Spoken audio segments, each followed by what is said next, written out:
有何言啊？我冇食過，我點會食啲咁敗壞心性嘅嘢啊？冇！當日我哋去長樂坊求人，你冤枉我哋食五石散，原來中意食五石散嘅人係你。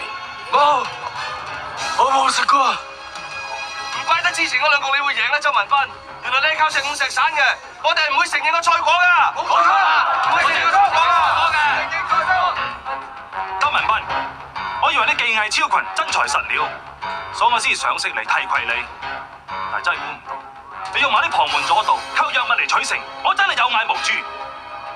朱子健，我而家公開聲明，周文斌嘅所作所為，一個與我朱子健無關。